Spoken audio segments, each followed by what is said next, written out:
루스드라에 발을 쓰지 못하는 한 사람이 앉아 있는데 나면서 걷지 못하게 되어 걸어본 적이 없는 자라. 바울이 말하는 것을 듣거늘 바울이 주목하여 구원받을 만한 믿음이 그에게 있는 것을 보고 큰 소리로 내 발로 바로 일어서라. 그 사람이 일어나 걷는지라. 무리가 바울이 한 일을 보고 루가오니아 방언으로 소리질러 이르되 신들이 사람의 형상으로 우리 가운데 내려오셨다. 바나바는 제우스라 하고 바울은 그 중에 말하는 자이므로 헤르메스라 하더라. 시외 제우스 신당의 제사장이 소와 화환들을 가지고 대문 앞에 와서 무리와 함께 제사하고자 하니 두 사도 바나바와 바울이 듣고 옷을 찢고 무리 가운데 뛰어들어가서 소리질러 여러분이여, 어찌하여 이러한 일을 하느냐? 우리도 여러분과 같은 성경을 가진 사람이라. 여러분에게 복음을 전하는 것은 이런 헛된 일을 버리고 천지와 바다와 그 가운데 만물을 지으시고 살아계신 하나님께로 돌아오게 함이라. 하나님이 지나간 세대에는 모든 민족으로 자기들의 길들을 가게 방임하셨으나 그러나 자기를 증언하지 아니하신 것이 아니니 곧 여러분에게 하늘로부터 비를 내리시며 결실기를 주시는 선한 일을 하사 음식과 기쁨으로 여러분의 마음에 만족하게 하셨느니라. 이렇게 말하여 겨우 무리를 말려 자기들에게 제사를 못하게 하니라. 여러분 반갑습니다. 오늘도 귀토로요는 기막힌 하루입니다. 본 말씀 사도행전 14장 8절부터 18절의 말씀입니다. 자, 오늘 큐티 본문에서 바울은 이고니온에서 루스드라로 옮겨 사역을 이어갑니다. 자, 그런데 이 루스드라에서 아주 특별한 일이 일어납니다. 그곳에 나면서부터 걷지 못한 한 사람이 있었는데 바울을 통해 그가 일어나는 기적이 일어난 것입니다. 자, 오늘 이 사건을 통해서 우리에게 말씀하시는 성령의 음성에 귀를 기울이시기 바랍니다. 자, 먼저 첫 번째로 우리의 모든 것은 다 하나님께로부터 온 것입니다.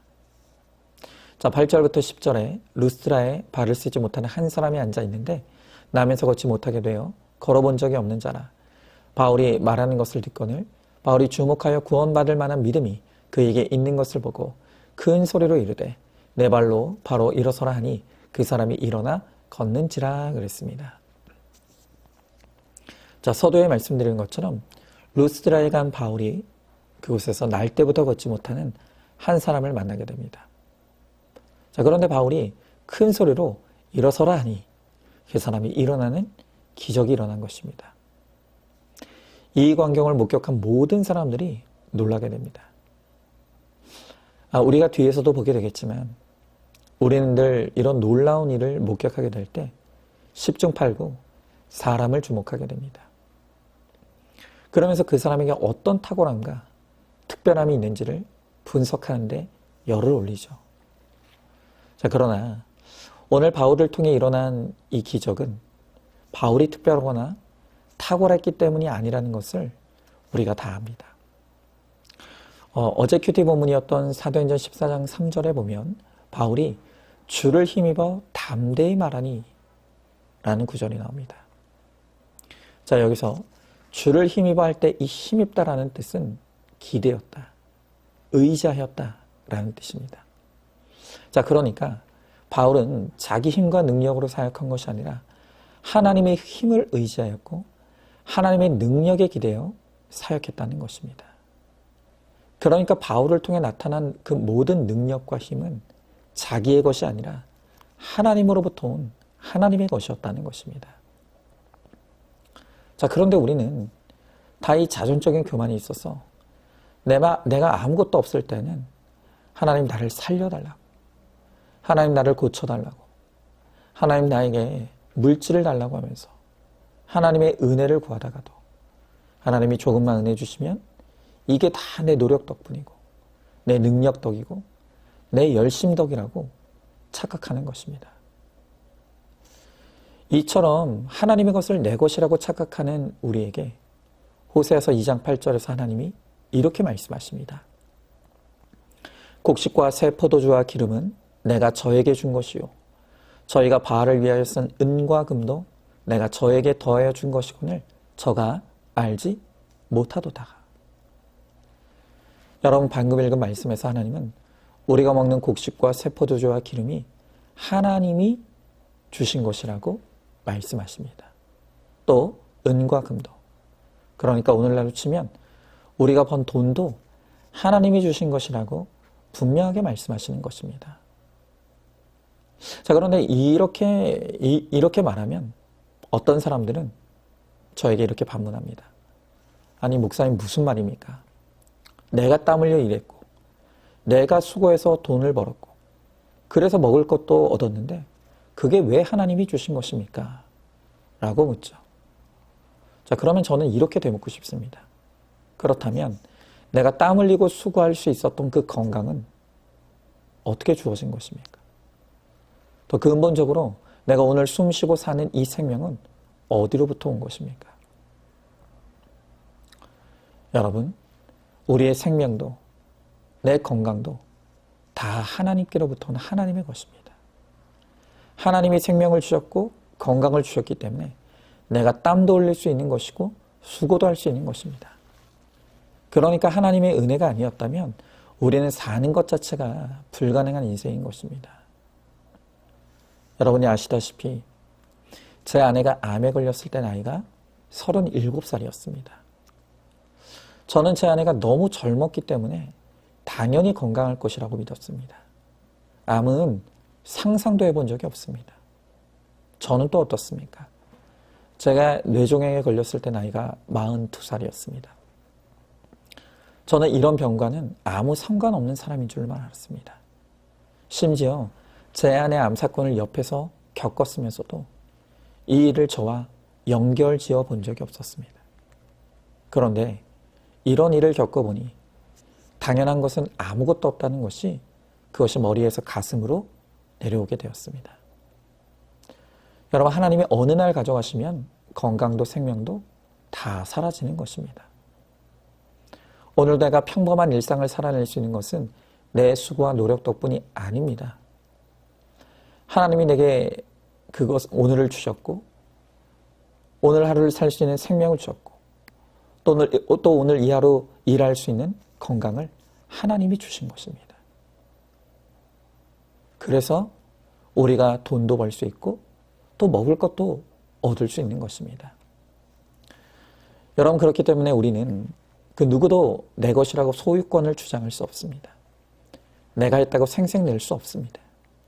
지금 내가 얻고 누리는 모든 것이 다 하나님의 것이며 하나님이 주신 것이고 하나님의 은혜입니다. 자, 질문해 봅니다. 내 것이라고 소유권을 주장하는 것이 있습니까? 내가 했다고 생색내는 것이 있습니까?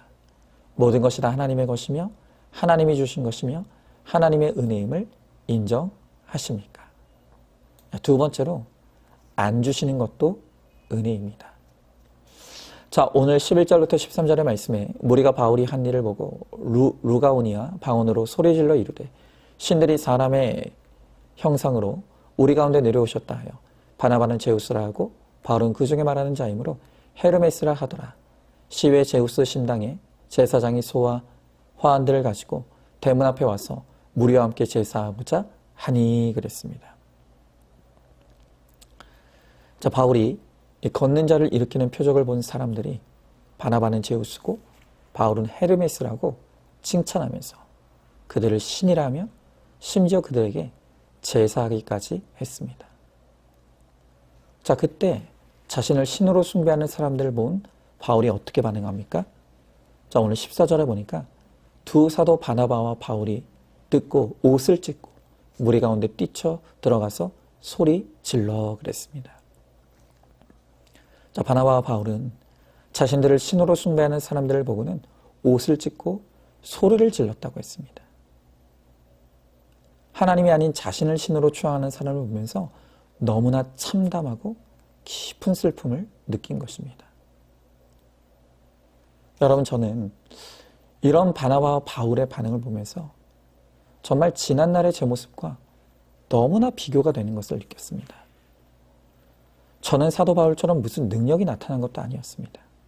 그런데도 주의 종이라고 우리 성도님들이 사랑해주고 또 대접해줄 때 그것을 마음으로 좋게 여기고 그리고 은근히 그것을 즐겼습니다.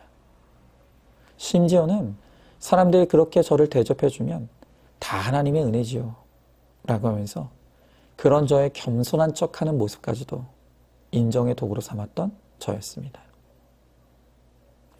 여러분, 제가 오늘 말씀을 묵상하면서 이런 저에게 바울에게 주어졌던 걷지 못하는 자를 일으키는 능력이 주어졌다면 나는 과연 그 능력을 어떻게 사용했을까? 그걸 한번 묵상해 보았습니다. 그랬을 때 아마 저는 사람들이 저를 신으로 대접해주는 그 모든 영광을 제 것으로 여기며 아마도 사이비 교주 비슷하게 되지 않았을까? 그런 생각을 합니다. 여러분, 그러고 보니까 저는 전에는 왜 나한테는 하나님이 바울 같은 그런 능력을 안 주실까 하고 참 불평을 많이 했었습니다. 그런데 이제 와서 저의 속사람의 약함을 보니까 저에게 바울에게 주셨던 그 능력을 안 주신 것이 저를 사랑하시는 하나님의 은혜였구나. 이제서야 그것이 깨달아집니다. 여러분도 마찬가지입니다. 혹시 오늘 여러분들 가운데 왜 하나님은 내가 구하는 것을 안 주시나 하면서 하나님께 원망하고 불평하는 분들이 있지 않습니까? 왜 하나님은 나에게 충분한 물질을 안 주시냐고, 왜 하나님은 나에게 능력 안 주시냐고, 왜 하나님은 나에게 기회를 안 주시냐고, 혹시 그렇게 생각하는 분들이 있지 않습니까? 여러분, 그것이 나를 사랑하시는 하나님의 은혜라는 것을 깨닫길 바랍니다. 내가 원하고 바라는 그 모든 것을 하나님이 주셨다면 이미 우리는 진작에 타락하여 하나님을 떠났을 사람들입니다. 하나님의 유일한 관심은 나의 구원이고 거룩입니다. 반드시 나를 구원하시고 거룩하게 하시기 위해서 하나님은 나에게 때로는 안 주시는 은혜를 베풀어 주시는 것입니다. 여러분 꼭 기억하십시오. 주시는 것도 은혜이지만 안 주시는 것은 더 큰 은혜일 수 있다는 것을 우리가 반드시 깨달아야 합니다. 자, 한번 질문해 봅니다. 내가 간절히 원했지만 하나님이 안 주신 것이 무엇입니까? 내가 구하는 것을 안 주신 것이 더 큰 은혜요, 사랑이라는 것을 깨닫습니까? 세 번째로, 사람의 칭찬은 득이 아니라 독이 됩니다. 자, 오늘 15절의 말씀에 이르되 여러분이여 어찌하여 이러한 일을 하느냐? 우리도 여러분과 같은 성정을 가진 사람이라. 여러분에게 복음을 전하는 것은 이런 헛된 일을 버리고 천지와 바다와 그 가운데 만물을 지으시고 살아계신 하나님께로 돌아오게 함이라 그랬습니다. 자, 오늘 사도 바울은 자신을 숭배하고 높이는 것이 헛된 일이라고 합니다. 그리고 바울은 자신에게 쏠려 있는 시선을 하나님께 돌리기 위해 안간힘을 쓰는 모습을 보입니다. 여러분, 이런 것을 보면서 사도 바울의 위대함은 그의 능력에 있는 것이 아니라 능력이 있으면서도 교만해지지 않은 것이, 그것이 그의 진짜 위대함이라는 것을 우리는 깨달아야 합니다. 여러분, 만약에 사도 바울이 루스드라의 사람들이 자기를 신처럼 떠받들 때 그것을 조금이라도 마음을 빼앗겼다면 아마 사도 바울은 거기서 끝났을 것입니다. 왜냐하면 하나님이 그를 떠나셨을 것이기 때문입니다. 여러분, 우리가 바울을 볼 때 반드시 깨달을 할 것은 세상은 칭찬은 고래도 춤추게 한다고 말하지만 사람에게 인정과 칭찬은 득이 아니라 독이 된다는 것을 반드시 알아야 합니다. 우리가 이미 앞서 본 부분입니다만 사도행전 12장에서 헤롯 왕이 백성들에게 연설하는 장면이 나옵니다. 그때 헤롯이 연설하는 것을 듣고 아첨꾼들이 이건 사람의 목소리가 아니라고, 이건 신의 목소리라 하며 아첨을 떨었습니다. 자기 목소리가 신의 목소리라고 하는 이 사람들의 칭찬에 헤롯이 기분이 좋아졌습니다. 그래서 그것을 그대로 받았다고 합니다. 자, 그랬더니 헤롯에게 어떤 일이 일어났죠? 성경은 기록하기를 헤롯이 영광을 하나님께 돌리지 아니하므로 주의 사자가 곧 친히 벌레에게 먹혀 죽으니라 그랬습니다. 여러분, 사람들이 헤롯을 신으로 여겼습니다. 그런데 그런 헤롯이 벌레에 먹혀 죽었답니다. 여러분, 이것은 철저한 하나님의 심판이죠. 그러니까 너희들이 신호로 여김에 칭찬한 헤롯은 한낱 벌레에 먹혀 죽는 아무것도 아닌 존재라는 것을 오늘 하나님께서 선포하시는 것입니다.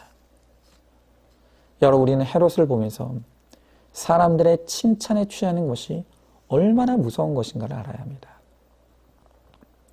여러분, 사도 바울이 복음을 전하는 동안 위험한 일을 말도 할 수 없이 많이 겪었습니다. 사람들로부터 매도 맞았고 감옥에도 갇혔습니다. 항해하다가 배가 파손되는 위험도 겪었고 동족의 위험, 이방인의 위험도 수도 없이 겪었던 바울입니다. 그러나 사도 바울이 겪은 위험 중에서 제일 큰 위험이 무엇이냐면 바로 사람들의 칭찬이었습니다. 사람들이 우러러보는 것, 바로 성공했을 때 다가오는 그 유혹이 사도 바울에게 가장 큰 위협이었고 위기였던 것입니다. 여러분, 실제로 성경 속 수많은 사람들이 하나님께 쓰임받는 것 같다가 그만 사람들의 칭찬에 마음이 무너져 버리는 것을 보게 되는 것입니다. 빌리 그레이엄 목사님에게 어느 목사님이 찾아와 물었습니다. 목사님, 교회가 부흥되려면 어떻게 해야 됩니까? 그때 빌리 그레이엄 목사님께서 그 목사님에게 이렇게 대답했다고 합니다. 목사님만 방해 안 하면 됩니다. 목사님만 방해 안 하면 됩니다. 그랬다는 것입니다. 여러분이 빌리 그레이엄 목사님이 볼 때는 그렇게 교회 부흥을 갈망하는 그 목사님의 문제가 여건 문제도 아니고 환경 문제도 아니고 교인 문제도 아닌 바로 그 목사님 자신이라는 것을 깨닫는 것입니다. 여러분, 우리도 마찬가지입니다. 우리가 가정을 천국같이 그렇게 하나님이 세워주시면 좋겠고 내 일터가 하나님의 축복의 일터가 되면 좋겠습니다. 또 교회 안에 내 부서 안에 부흥이 일어나면 좋겠는데 어떻게 하면 그렇게 되나? 여러분, 대부분은 바로 다름 아닌 우리 자신이 가장 큰 걸림돌이라는 것을 알아야 합니다. 우리가 하나님의 방해물이 되는 것입니다. 여러분, 하나님께서 사도 바울을 통해 그렇게 역사하실 수 있었던 이유는 사람들이 그를 주목하고 칭찬할 때에도 그가 그것에 마음을 빼앗기지 않고 흔들림 없이 겸손의 자리에서 주님을 의지하고 바라보았기 때문입니다. 여러분, 사도 바울은 오히려 사람들의 인정과 칭찬이 독이라는 것을 알았습니다. 그것이 즉시 버려야 될 헛된 일이라고 그렇게 말하는 것입니다. 그걸 몰랐던 헤롯은 벌레가 먹어 죽었습니다. 여러분, 어떤 이름만 대면 아는 유명한 목사님이 이런 고백을 하는 것을 제가 들었습니다. 목회 30년 해보니까 악플이 참 마음을 아프게 한다고. 그러나 악플은 나를 망하게 하지 않는다고. 오히려 긴장하고 깨어있게 만든다고. 그런데 진짜 위험한 건 선풀에 젖어들 때라는 것입니다. 칭찬하는 글을 찾고 칭찬하는 사람을 만나고 칭찬하는 사람들에 쌓여 있으면 그러면 망하게 된다. 라고 말씀하시는 것입니다. 여러분, 이 30년을 목회한 목사님의 말씀을 우리가 꼭 기억해야 되겠습니다. 우리는 하나님의 영광을 위해 창조된 피조물입니다. 우리의 사명은 나를 드러내는 것이 아니라 나를 통해 하나님을 드러내고 하나님을 나타내는 것이 우리의 사명입니다. 그럴 때 하나님이 우리를 가장 귀하고 값지게 사용해 주시는 것입니다. 우리가 나는 죽고 오직 예수로 사는 인생, 나의 영광이 아닌 하나님의 영광을 위해 사는 인생이 되어서 하나님을 기쁘시게 하고 나도 기쁨을 누리는 그런 인생을 살아가는 우리 모두가 될 수 있기를 간절히 소망합니다. 자, 한번 질문해 봅니다. 사람들의 인정과 칭찬에 목마릅니까? 그 이유가 무엇입니까? 인정과 칭찬이 내게 득이 아니라 독이 된다는 것을 깨닫습니까? 나를 통해 하나님만 영광 받으신 일에 쓰임받기를 힘쓰시기 바랍니다. 자, 오늘도 10월 11일 보석상자입니다. 지나치게 영적인 사람은 하나님의 뜻만 생각하면서 믿음만 있으면 되지 다른 것이 뭐가 필요한가 하면서 다른 사람의 행복을 파괴합니다. 아무리 하나님의 뜻이라도 무례해서는 안 되고 무질서해서는 안 됩니다. 하나님은 과정과 방법을 모두 중요하게 여기십니다. 아멘. 우리 함께 기도하겠습니다. 주님 감사합니다. 오늘 주신 말씀을 통해서 오늘 우리가 어떤 존재인지를 깊이 깨닫게 하십니다. 우리에게 주어진 것이 다 하나님의 것입니다. 또 우리에게 가져가시는 것도 하나님의 은혜라고 하십니다. 또한 나에게 칭찬은 득이 아니라 독이 된다고 하십니다. 하나님, 오늘 우리가 받을 영광은 없습니다. 다 하나님의 것입니다. 다 하나님이 하셨고 다 하나님이 하실 것입니다. 우리가 그것을 믿고 고백하며 오직 하나님께만 영광 돌리게 하시고 하나님의 영광에 참여하는 자가 되어서 나를 통해 주님이 기쁨을 받으시고 또한 나에게도 그것이 기쁨이 되는 거룩하고 복된 인생이 될 수 있도록 우리 가운데 함께하여 주시옵소서. 믿사함의 사랑이 많으신 우리 예수님 이름 받들어 기도드리옵나이다. 아멘. 오늘도 큐티로 기막힌 하루를 살아내는 하늘가족 공동체 우리 모든 성도님 되시기를 주님 이름으로 축복합니다.